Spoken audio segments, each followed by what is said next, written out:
I like these.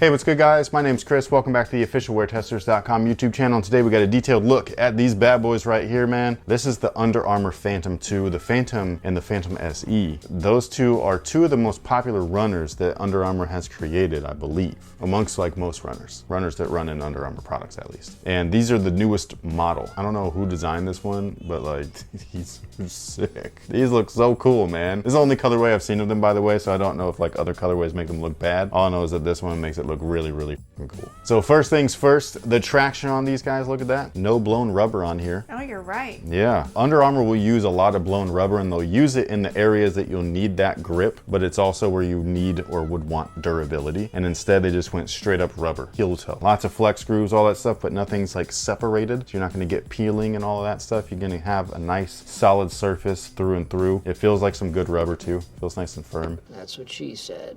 You've ran in them already? I ran in them once. Dry conditions though. Yes. So I'm assuming it was fine. It was. Okay. You really don't know until you go from like wet to dry or dry to wet. So in addition to all of that rubber, we actually have, what do they call their thing again? I don't know if they actually name, does this have a name? The Bluetooth capability thing? I don't think it does. It's just a Bluetooth chip that connects you to the app. I know, but like when Nike did it, like Nike was just like, it's this. Oh, the little pods? You know what I'm saying? Yeah. So I don't know if Under Armour like names it, but they're in cooperation with Map My Run, and these have the Bluetooth capability in there. So you can connect these to your smartphone, you can connect it to your run or brisk walk. I don't think it counts slower movements as well as the faster ones, but if you wanted a little like built-in coach and all that stuff, like it's good. You've used this the app, right? Yeah, so they have Map My Run and then they have Map My Walk. So, oh, they do have a walk one now. Yes. Okay, that's cool. They did not have that when they first put it out. Yeah, no, my dad's a huge fan. Okay, so yeah, so if you're a casual walker or a runner, now you can track everything. You can track all your steps, your pacing, all of that stuff. It'll help motivate you maybe. And it'll coach you. It'll be like, hey, if you want to improve your time, we noticed your cadence is a little low. It'll give you some It'll pep. tell you that in the middle of something?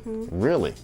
Well, that's cool. So if you need a little kick in the arse. Yeah. There you go. Now on top of all of that stuff, we actually have Under Armour's cushioning system, which is Under Armour's HOVR. We've talked about this many times before, most recently in the HOVR Havoc, which is a basketball shoe, where not all HOVR is created equal. And this is the HOVR I like. It's the running HOVR. The running HOVR is f***ing comfortable, man. Like I'm telling you, dude. And it looks cooler too. All of this, the gradient, it just looks sick, man. It really does. Like I really like the way that this looks. It really complements the netting around it and all that stuff. For those of you guys that don't know why there's a mesh net around the foam, it's because they have marketed it to where the foam is so rubbery and expansive that the net kind of keeps it like contained without having to really contain it, even though they contain it, which I know sounds really confusing, but there's the wedge of foam that's contained with the mesh, and then they put that inside of the carrier foam, which is a firmer foam. Still comfortable though, I think, because you can actually feel it have some give, so it still lets everything move, but that's why you see those little cutouts, because that's to, again, let the foam move to and from. If you're a fan of like Nike basketball or even Nike running, when React foam was first introduced in basketball, normally it's, you know, they introduced that type of tech in running first and they move it over to basketball. Not always, but normally. But they put it in basketball first, and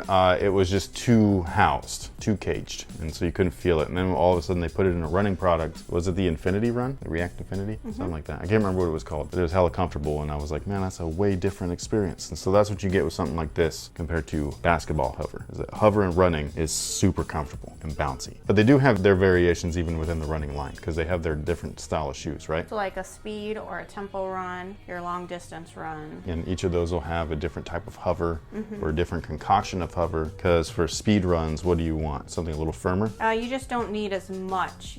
Yeah, pretty much. So it could be firmer or lower? Yes. Okay, so like thinner. But anyways, as far as the way that this HOVR feels, it feels great underfoot. As soon as you put it on, you notice it. On top of that, on the inside, there is their Speedform stuff. So Speedform is a built-in insole. You can still layer an insole on there. You just can't remove what's already in there, which is like a little bit different than a standard shoe. So if you wear an orthotic, you might want to bring that with you to a store to try these on, if stores are even open in your area right now. That way you can stick your orthotic in, say, a half a size up, and then that'll be like the good fit for you or whatever. But as far as me, I stick with it as is, and inside there's different spots, just like the original Phantom, where there's extra cushion, there's extra arch support. You can feel it right away as soon as you try them on, and I think it feels great. Now, as far as fit is concerned, learned, I went true to size and they fit me perfectly. They fit like a normal sock shoe. Did you go up half a size? I got my running shoe size.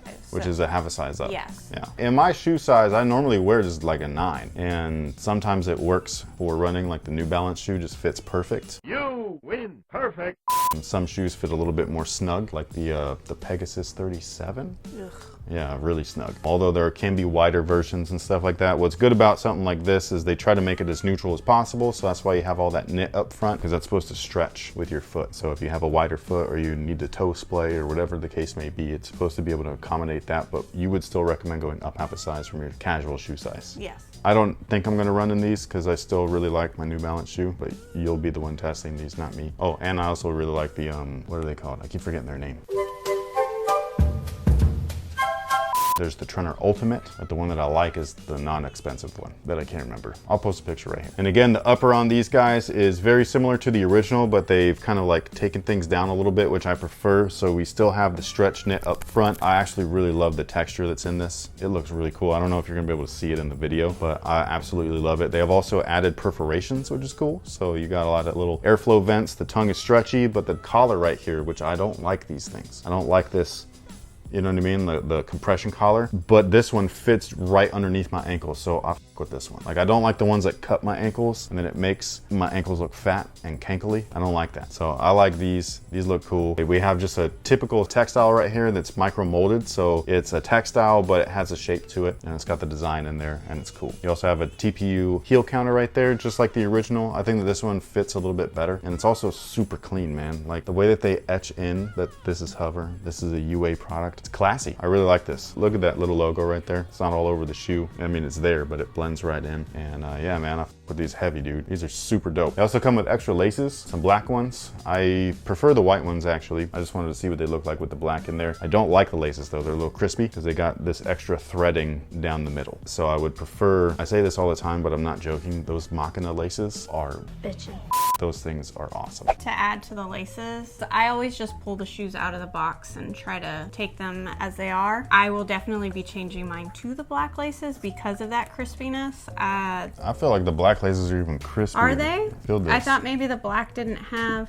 Dang it. Yeah, you might want to just change them to the Machina laces because I think the color is the same. To be honest, I could probably just remove my laces because what I did was I loosened them as much as possible and then I put them in a double knot because they're so stretchy I can just slip them on. But yeah, I really don't like how rigid the laces feel. Yeah, no, laces are one of those things where they're typically overlooked, which is understandable because the shoe is they're the like shoe. the cherry on top. Yeah. You don't really need it, but you do need it. Well, you do need it, but it's like, this is a good example. This is where they cost cut a lot, is through laces. All brands. You can save a lot of money on some cheap laces, and it goes a long way in their budget for whatever the model or the product is. But it's also one of those things, like you were saying, like the cherry on top, right? Where it's like, you don't quite understand what a good lace is until you have that good lace, and you're like, holy shit, these are fire, Yeah. right? And I'm the same way because a lot of times I'm in from one basketball shoe to the next, to the next, to the next, and laces are laces, man. They either tie or they don't. Some laces suck, like the Air Jordan 13s. Those laces suck. They always come untied, all the time. But visually, they just kind of go with the models. Like you put in some flat laces, like some standard laces, and it looked like in that shoe. But it's one of them things, like, do you form or function?